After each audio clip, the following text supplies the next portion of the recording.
Eh bien salut à tous, donc on se retrouve pour une nouvelle vidéo. Aujourd'hui nous allons voir comment installer et configurer mes extensions, celles que j'utilise et que vous devriez utiliser pour vos applications sur le web et sur 5M et pour globalement tout votre Visual Studio Code. Sur ce, je vous souhaite une bonne vidéo, n'oubliez pas de rejoindre le Discord, bonne vidéo. Donc premièrement nous allons commencer avec la première extension qui est une extension pour mettre votre Visual Studio Code en français, tout simplement. Donc vous allez dans la liste des extensions et vous tapez French et du coup vous prenez French Language Pack for Visual Studio Code.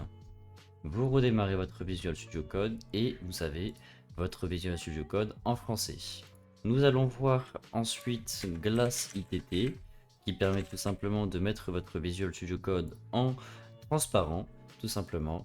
Donc vous l'installez et comme vous pouvez le voir, mon Visual Studio Code est déjà comme ceci. Donc ensuite vous faites CTRL SHIFT P et vous tapez Glass IT et du coup vous pouvez tout simplement rajouter de la transparence ou en enlever, c'est comme vous le voulez. Et du coup par exemple, donc ici on va en enlever. Voilà, donc CTRL SHIFT P à chaque fois les gars pour les commandes. Et si du coup je veux en rajouter, c'est Decrease the Transparency, ce qui fait que cela ressemble à ça. Donc là les gars, on se retrouve pour une extension qui vous permet de vous connecter en SSH sur votre VPS. Donc bien sûr, il faut que vous ayez un VPS sous Linux et que votre VPS soit accessible complètement, c'est-à-dire que tous les dossiers soient accessibles, etc. Pour que cette extension fonctionne, c'est obligatoire. Donc c'est tout simplement SSH Remote et c'est une extension qui est très utilitaire pour développer vos projets car cela vous permet de faire des recherches globales dans tous vos fichiers, dossiers, etc. et plein d'autres choses. Donc par exemple, dans mon cas, je vais vous montrer comment configurer cela. Donc vous allez tout simplement dans SSH ici, le petit truc de paramètres. Donc vous allez tout simplement dans le fichier que vous souhaitez et tout simplement en host, vous mettez le nom que vous souhaitez sans espace. Si je mets des espaces, vous allez voir ce que ça fait. Donc voilà, donc j'ai tout simplement deux trucs alors que pourtant j'en bloque qu'un seul. Donc vous mettez par exemple des tirets du bas et cela passe. Donc ensuite en hostname, tout simplement, vous avez l'adresse IP de votre VPS. En user, vous avez l'utilisateur que vous utilisez pour vous connecter à votre machine Linux. Et ensuite, vous avez juste à ici cliquer, donc un clic droit, soit se connecter dans la fenêtre active, soit se connecter dans une nouvelle fenêtre. Donc pour mon cas, je le fais dans la fenêtre active. Je vais tout simplement aller chercher le mot de passe de mon VPS. Ensuite ici, vous mettez tout simplement Linux et tout simplement entrer le mot de passe pour root patati patata. On le met et du coup ça nous redemande cela. Donc on va tout simplement hop là, lui mettre le mot de passe. Voilà. Donc ensuite, hop là, si maintenant je vais ici, vous pouvez voir que, alors vous pouvez voir que tout en bas à gauche, j'ai tout simplement SSH, VPS, DACOM, voilà, donc c'est parfait. Ensuite, je peux ouvrir n'importe quel dossier que je souhaite et par exemple, je peux accéder à mon home, un projet zombie que je suis actuellement en train de coder et donc tout simplement, voilà, pour rentrer le mot de passe de nouveau, faire confiance, oui. Et là, vous avez tout simplement accès à tous les fichiers, etc. Vous pouvez faire un petit peu ce que vous voulez. Nous allons maintenant voir comment installer une extension qui s'appelle WakaTime, qui vous permet tout simplement de voir combien de temps vous avez codé en temps réel. Et cela fonctionne. Ce n'est pas juste que ça va calculer votre temps sur lequel vous êtes resté sur un fichier, mais tout simplement dès que vous tapez du code, cela va rajouter du temps global sur le projet et vous pourrez voir plein de petits fichiers, etc. Et vous pourrez voir le temps que vous aurez passé sur chaque fichier d'un de vos projets. Et ensuite, comme il le montre ici, vous pourrez avoir tout simplement une petite image générée où vous aurez tout simplement le temps global de votre projet. Si vous voulez par exemple le mettre sur votre GitHub, etc. etc. Cela est très pratique. Donc déjà, il faut tout simplement aller chercher sur leur site. Donc là, ils nous disent aller chercher sur https://wakatime.com/etching. Donc on va aller faire ça tout de suite. Donc tout simplement, vous tapez Wakatime, vous allez tout simplement ici, vous faites un petit login avec GitHub bien sûr, comme ça au moins on n'a pas de problème. Donc ensuite, vous pouvez voir que ici, je me suis connecté avec mon compte GitHub.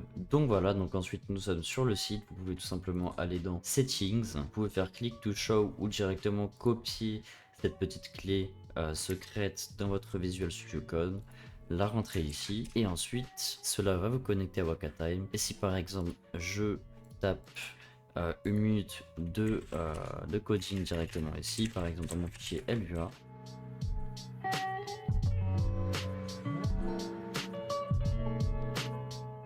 Donc voilà, donc là on peut voir que j'ai 1 minute depuis 7 jours, donc tout simplement. Ici vous pouvez d'ailleurs voir combien de temps vous avez passé sur vos projets durant les X temps, etc., etc. Vous pouvez aller voir vos projets que vous avez réalisés. Personnellement, vous voyez que j'en ai pas mal sur lesquels j'ai utilisé ça. Donc ensuite, personnellement, du coup, c'est VS Code Tutorial, donc c'est le dernier projet que j'ai édité. Et tout simplement, on peut voir que j'ai 1 minute de LUA et 0%, 0 minute de JavaScript, mais il a quand même détecté que j'avais du JavaScript dans mon dossier, donc il me l'a mis. Ensuite ici, donc on a le temps total sur lequel on a passé dans ce projet, que vous pourrez bien sûr partager en cliquant et là-dessus.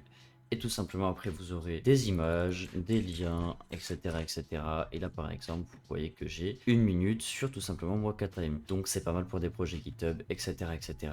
Et si vous voulez être payé à l'heure, tout simplement c'est la meilleure extension actuellement sur VS Code. Nous allons voir donc Discord Presence qui est une extension qui permet d'afficher votre activité lorsque vous codez sur n'importe quel projet ou fichier sur Discord tout simplement. Donc là on peut aller tout simplement sur le profil d'une personne qui a justement cette extension, donc par exemple le mien, et tout simplement vous pouvez voir que ici il y a marqué healing, le temps depuis lequel on est sur notre Visual Studio Code et qu'on a installé l'extension. Ensuite, donc si je vais sur un dossier HTML, vous pouvez voir que du coup modifier un dossier HTML. Bon, moi j'ai déjà des paramètres prédéfinis qui ont déjà été faits, donc modifie dossier Visual Studio Code, modifie un fichier HTML. Et vous pouvez retrouver ces paramètres d'extension, donc tout simplement dans paramètres, extension et Discord présence configuration.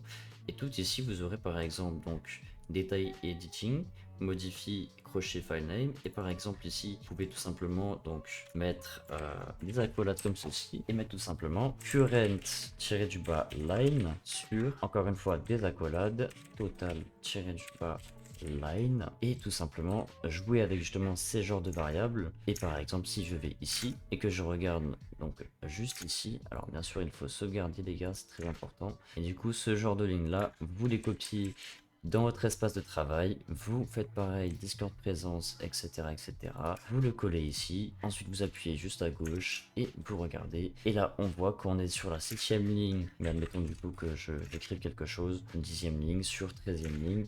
Alors, il y a 13 lignes au total. Dès que vous faisiez des petites modifications, cela va modifier tout cela. Donc ensuite, les gars, nous allons voir tout simplement des icônes packs. Donc tout simplement, pour aller voir des icônes packs, donc tout simplement, c'est très simple. Donc vous avez juste besoin de taper @popular tout simplement. Voilà. Et maintenant, vous mettez icône. Et ensuite, vous avez tout simplement le meilleur selon moi, qui est d'ailleurs le plus téléchargé sur VS Code. Pack de langage, etc., etc., de fichiers, dossiers, etc. Et tout simplement, vous faites installer, voilà, et on va pas pour l'instant le mettre, on va juste en installer plusieurs pour vous montrer qu'il y a possibilité de changer n'importe quel pack, etc.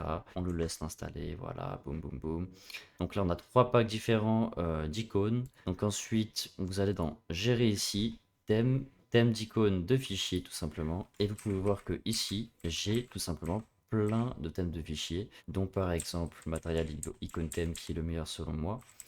Et voilà, tout simplement, vous mettez celui que vous préférez, vous testez avec plein de packs différents, et voilà. Donc ensuite, nous avons tout simplement Auto Rename Tag, donc qui est tout simplement une extension qui permet de renommer vos balises ouvrantes et fermantes sur du HTML très simplement. Donc je vais vous montrer cela, donc tout simplement vous l'installez, là c'est pas plus compliqué que ça, vous allez tout simplement dans un fichier HTML et tout simplement vous tapez div, hop là ça va vous fermer tout ça. Si admettons vous voulez plus mettre une div mais une balise p tout simplement, et bien voilà, si vous voulez mettre une balise A avec un href, hop là, il n'y a pas de souci, c'est très très simple. En gros, si vous préférez, dès que vous supprimez une balise A, etc., ça va tout simplement enlever la balise fermante, et voilà. Ensuite, pour les gens qui font du JavaScript, tout simplement, je vous conseille JavaScript ES6 Snippet, tout simplement. C'est une extension où vous aurez beaucoup de code très facile à utiliser, qui sera déjà précomposé. Par exemple, vous avez tout simplement des termes comme ça, donc console.log, donc CLG. Donc maintenant, si on va sur un fichier JavaScript, et bien sûr qu'on met la petite page ici, voilà, et qu'on regarde un petit peu CLG, donc console log de object tout simplement. Si par exemple on veut faire un console clear, voilà, CCL, hein, CCL, boom, voilà. Et c'est très très bien parce que justement ça vous permet d'écrire des trucs beaucoup plus courts et après je fais rentrer et c'est fait. Donc voilà, un array avec un for each, etc. Boum boum boum. Class helper, donc par exemple con, je sais pas exactement à quoi ça correspond, mais voilà, j'ai un petit constructeur. Du coup, c'est vraiment vraiment très simple. Pareil, importer, donc imp tout simplement, et après vous mettez du coup le nom de votre module. Enfin voilà, il y a beaucoup de choses qui vont vous aider. Donc vous avez ensuite l'extension OneDark Pro qui est tout simplement une extension pour le thème de votre Visual Studio Code. Donc ça vous avez vraiment beaucoup de choix donc, dans tout ce qui est thème Visual Studio Code. Mais actuellement sur le marché c'est celui qui est le plus utilisé je pense. Voilà, vous avez plusieurs versions. Vous pouvez le voir juste ici. Et tout simplement, si vous voulez voir d'autres thèmes qui sont populaires, donc vous mettez tout simplement thème, voilà, comme ceci, populaire thème, tout simplement. Et normalement, vous allez trouver quelques trucs. Donc par exemple, Dracula official, tout simplement, vous l'installez. Et maintenant, ce qu'on va faire, c'est qu'on va aller dans un fichier, par exemple, HTML. Nous allons aller dans Gérer, thème, thème de couleur, tout simplement. Et ici, vous pouvez voir que vous avez beaucoup de thèmes dont ceux qu'il y a de base dans VS Code et ceux que vous avez installés. Donc du coup OneDark Pro, Monokai estampé, Monokai, Dracula du coup, et vous prenez celui qui vous plaît le mieux. Donc ensuite les gars, nous allons simplement voir 5M-LUA. Donc cette extension là pour les gens qui sont sur 5M c'est la meilleure extension. C'est tout simplement celle qui vous permet d'avoir des natives en gros qui s'autocomplètent. Donc par exemple je veux créer un véhicule sur 5M, je vais faire créer le véhicule et tout simplement ensuite je verrai tout simplement le modèle H, etc. Et tous les arguments qui seront mis par défaut. Alors sans cette extension là tout simplement vous allez passer du temps, beaucoup de temps à écrire tout ça à la main, alors que là du coup vous avez juste à écrire le début et tout simplement cela va vous mettre tous les arguments.